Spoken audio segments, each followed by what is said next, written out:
कौन है हनुमान बेनीवाल? राजस्थान में क्यों बज रहा है उनका डंका? कृषि कानून को लेकर क्यों चर्चा में इस वक्त हनुमान बेनीवाल है? बिल के विरोध में मोदी सरकार से क्यों पंगा ले लिया बेनीवाल ने? आखिर क्यों उन्होंने किसान बिल के विरोध में एनडीए से नाता तोड़ लिया? ये तमाम सवाल आपके जहन में इस वक्त दौड़ रहे होंगे और आज इन सवालों का आपको जवाब मिलेगा। तो चलिए आपको बताते हैं कि आखिर कौन है हनुमान बेनीवाल और राजस्थान की राजनीति में उनका महत्व क्या है। नमस्कार, मैं हूं आपके साथ संजय यादव और आप देख रहे हैं राजनीति का रण।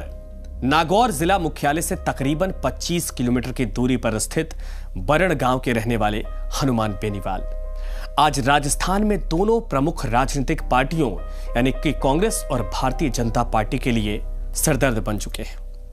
नागौर से सांसद हनुमान बेनीवाल न केवल नागौर बल्कि पूरे प्रदेश में ऐसे नेता बन चुके हैं जिन्हें युवाओं का बड़ा समर्थन है। नौजवानों का एक बड़ा तबका उनके लिए कुछ भी करने को तैयार रहता और कहा जाता है कि हनुमान बेनीवाल एक ऐसे नेता हैं जो अपने समर्थकों के साथ जुड़े होते हैं और हर एक समर्थक, हर एक चाहने वाले के पास उनका नंबर होता है, जो बेनीवाल के एक इशारे पर हजारों की भीड़ इकट्ठा करने का मादा रखते हैं। दरअसल साल 2003 में पहली बार ओम प्रकाश चौटाला की पार्टी इंडियन नेशनल लोक दल से नागौर के मुंडवा विधानसभा सीट से चुनाव लड़कर दूसरे स्थान पर रहने वाले बेनीवाल वर्ष 2008 में पहली बार विधायक बने थे। 2008 में भाजपा से और 2013 में निर्दलीय चुनाव लड़कर विधानसभा पहुंच चुके हैं हनुमान बेनीवाल। 18 में भी विधायक बने, उसके बाद वो सांसद चुने गए। 2018 में खुद के पार्टी का भी निर्माण किया और लगातार तरक्की के सीढ़ियां चढ़ते जा रहे हैं। तो सवाल की सबसे पहले शुरुआत आखिर कैसे होती हनुमान बेनीवाल की? कांग्रेस के खिलाफ उनका एक फैसला था जो उनको सरकार के खिलाफ सुर्खियों में ला दिया था। बात 1996 की है।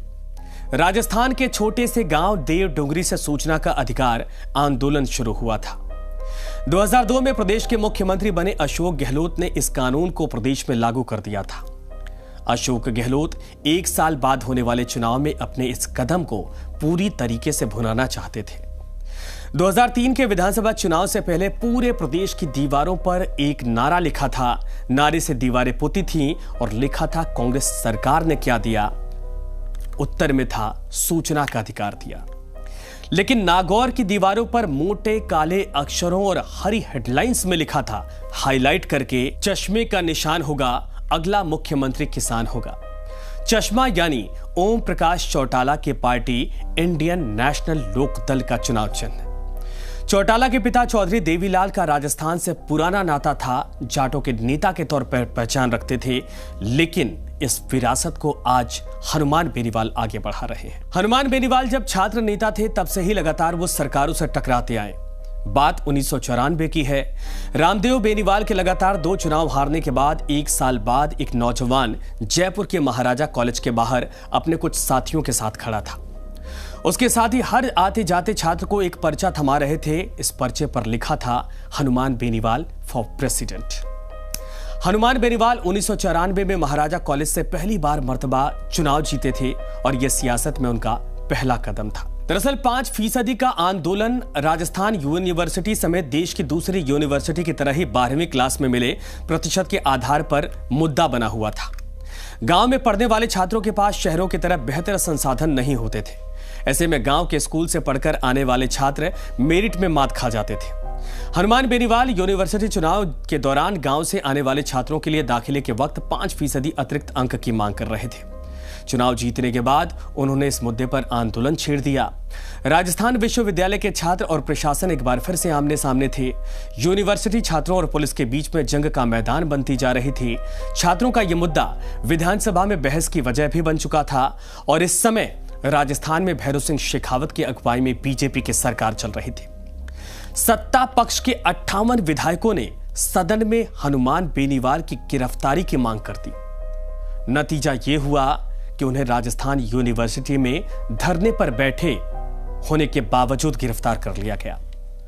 इसके बाद कुल 8 दिनों तक हनुमान बेनीवाल जेल में रहे और बाहर छात्र सरकार के खिलाफ हनुमान बेनीवाल के समर्थन में मोर्चा खोल दिया। आखिरकार उनकी मांग माननी पड़ी और 5% बोनस अंक मिलने की वजह से अगले सत्र में गांव से आने वाले लगभग 8000 छात्रों को एडमिशन मिलने का रास्ता साफ हो गया था। लेकिन यह सब तो महज शुरुआत थी हनुमान बेनीवाल की। अभी तो हनुमान बेनीवाल को पिता रामदेव बेनीवाल की विरासत को संभालना था। और कहा जाता है कि जो पूत के पांव होते हैं वो पालने में ही दिख जाते हैं। हनुमान बेनीवाल के पांव यानी उनका आगे का रास्ता कैसा होता, यह साफ तौर पर यूनिवर्सिटी की राजनीति में ही दिखने लगा था। अभी राजस्थान की महारानी कही जाने वाले पूर्व मुख्यमंत्री से भी यानी वसुंधरा राजे से भी टकराना बाकी था। अभी तो विधायक से सांसद और पार्टी के निर्माण करने की प्रक्रिया बाकी थी। इस सीरीज के अगले एपिसोड में ये सारी चीजें हम आपको बताएंगे, लेकिन राजस्थान से जुड़ी हुई जी राजस्थान के पॉलिटिकल किस्सों की सीरीज आपको कैसी लग रही है, आप कमेंट करके बताना ना भूलें। नमस्कार।